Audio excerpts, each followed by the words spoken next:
The Grief Diaries, Love After Death, Unloving a Widow. February 18th, 2026, by Liz Eaglesnake. A note before you read.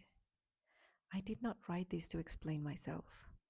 I wrote it because I am no longer willing to let silence shape any of my story. There is strange mythology around widows.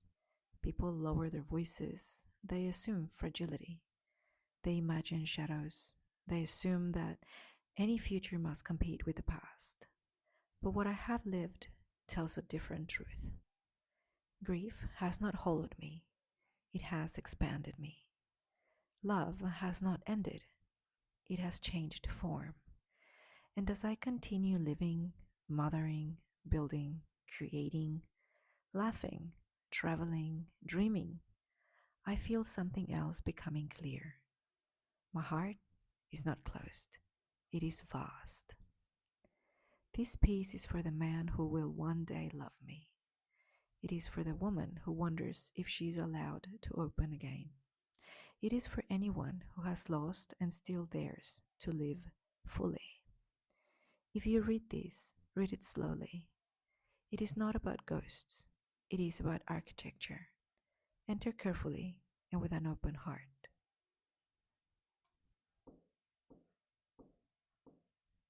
On loving a widow. People think that loving a widow means learning to live with a ghost, but that is not true.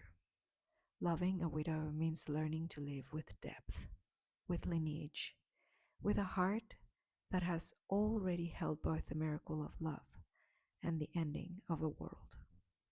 When you fall in love with a widow, you fall in love with two versions of her. You fall in love with who she is now, and you fall in love with everything that shaped her before you ever arrived.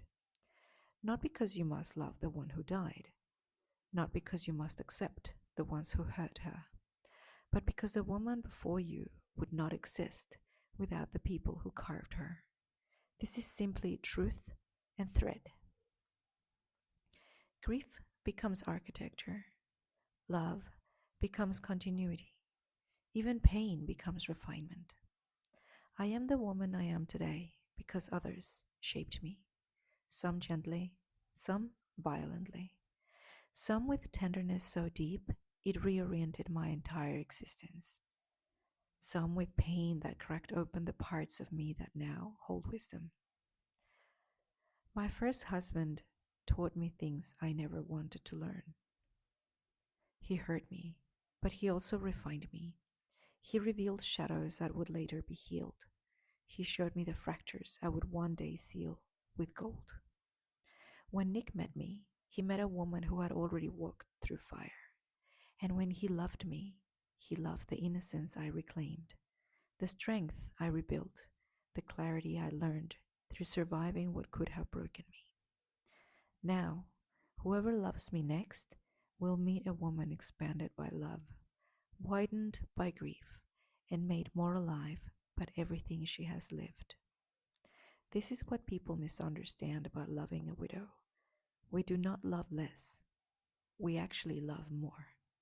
We do not close our hearts, we hold bigger landscapes inside them, the past, the present, the unknown. We tremble at the thought of loving again, yes, but we also love with a presence that has been forged in truth. We love with a heart that has met both life and death and learned how to hold both. If you fall in love with a widow, you are not in competition with the one who died. You are meeting someone who carries the map of love in her bones, someone who has seen how quickly life can change, someone who treasures the ordinary because she knows how rare it is to have it. If you love a widow, be prepared, not for sorrow, not for comparison, not for competition. Be prepared for a heart that is enormous, a heart that has been broken and revealed with sacred attention, a heart that knows devotion in a way most have never learned, a heart that will love you with tenderness and courage at once. Because the truth is this: A widow does not love with half a heart. She loves with a heart that has been torn open and revealed into a cathedral.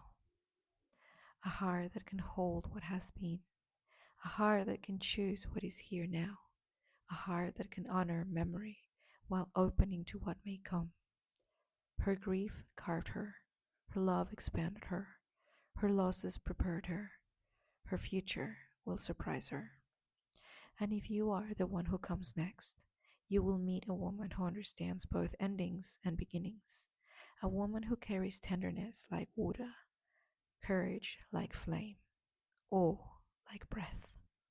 A woman who knows that life can collapse and still rise again. A woman who will love you with a depth she earned in the hardest way. A woman who will show you how vast a human heart can become, not because you lost someone, but because you learned how to love through the loss. A personal note, opening my heart to the one who comes next, and to the one who will one day love me.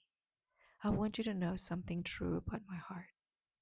It is open, not in replacement, not in forgetfulness, not as an attempt to cover what has broken, but in reverence for the truth that love does not end.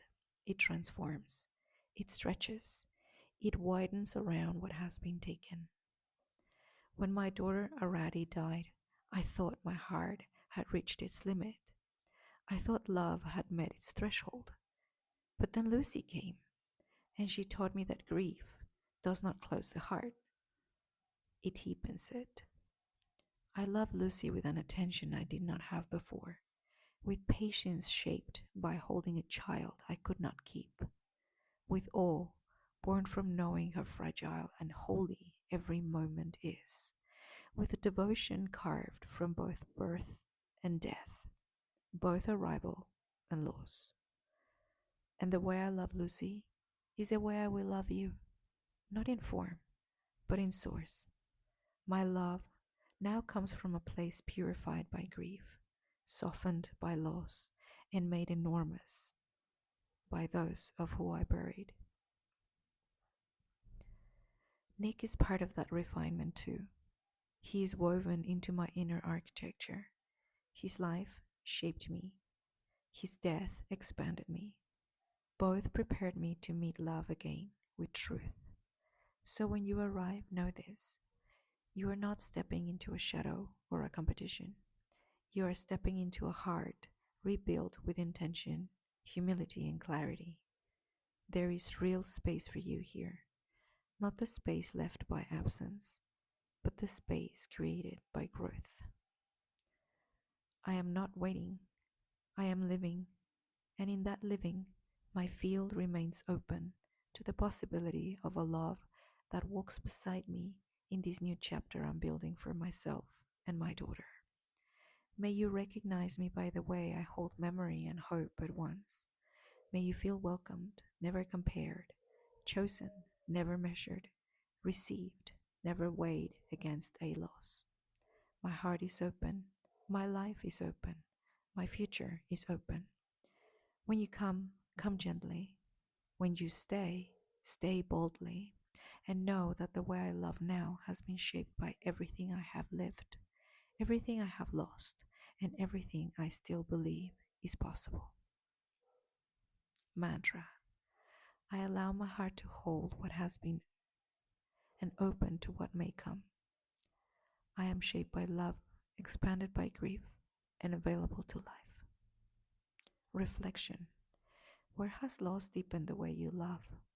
What does your heart know now that it did not know before?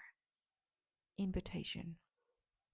If these words touch something true in you, come walk with me. My work in grief alchemy, motherhood, and soul restoration is a space for those who are learning to live again after life has broken and remade them. You can join my circles, my Substack, or my upcoming offerings for widows and those who love them. There is room for you here. Closing benediction. May the architecture of your grief guide you. May the lineage of your love strengthen you. May every refined part of you become a doorway into a life you can cherish. with tenderness and awe. Liz Eaglesnake.